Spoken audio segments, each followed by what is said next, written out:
मुख्यमंत्री देवेंद्र फडणवीसांनी घेतली पंतप्रधान नरेंद्र मोदींची भेट। महाराष्ट्रातील विकासावर चर्चा।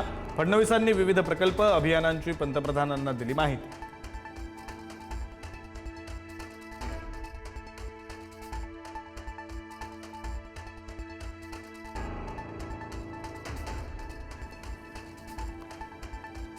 मराठा आरक्षणासाठी मनोज जरांगे पाटलांचं 30 मे पासून आमरण उपोषण। रखरखत्या उन्हात उपोषण करणार, उष्माघातानं बळी गेल्यास सरकार जबाबदार, जरांगेंचं वक्तव्य।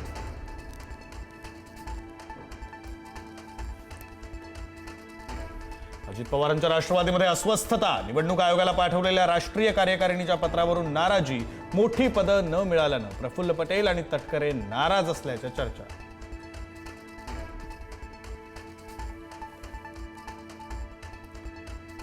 शिंदेंच्या खेळीला धक्का देण्यासाठी भाजपची रणनीती। भाजप खासदार आमदारांनी घेतली बहुजन विकास आघाडीच्या राजीव पाटलांची भेट। हेमंत सावरा, राजन नाईक भेटीला। ठाणे विधान परिषदेसाठी राजीव पाटलांच्या नावाची चर्चा सुरू। नीट पेपरफुटी प्रकरणी सीबीआय तपासातून मोठी माहिती। मनोज शिरुरेच्या लातूरच्या फ्लॅटवर भरायचे विशेष क्लासेस। प्रल्हाद कुलकर्णी शिरुरेच्या घरात घ्यायचा क्लास। देशभरामध्ये आज बकरी ईदचा उत्साह। दिल्लीपासून मुंबईपर्यंत सर्वच मशीद परिसरामध्ये सकाळपासूनच गर्दी।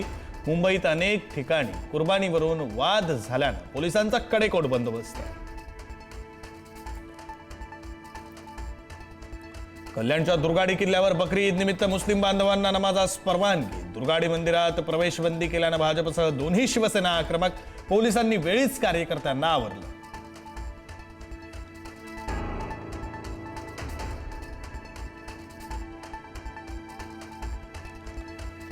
ईदच्या पार्श्वभूमीवर मीरा भाईंदरमध्ये पोलिसांचा कडक बंदोबस्त। बकरी कुर्बानीवरून झालेल्या वादानंतर आज सुरक्षा तैनात। मीरा भाईंदरमध्ये 38 ठिकाणी बंदोबस्त, 5 ठिकाणी नाकाबंदी।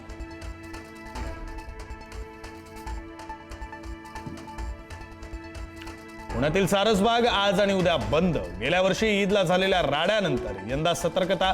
कायदा सुव्यवस्थेचा प्रश्न निर्माण होऊ नये यासाठी काळजी।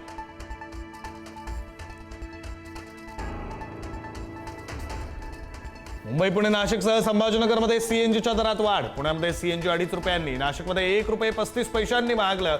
वाहनधारकांना पुन्हा एकदा महागाईचा फटका।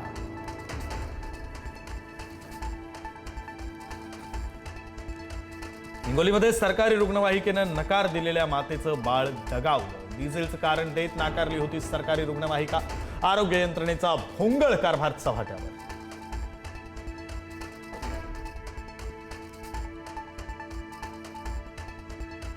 कर्नाटकचे मुख्यमंत्री सिद्धरामय्या आज देणार राजीनामा। राज्यपालांकडे राजीनामा करणार सुपूर्द। डीके शिवकुमार नवे मुख्यमंत्री होणार असल्याची चर्चा।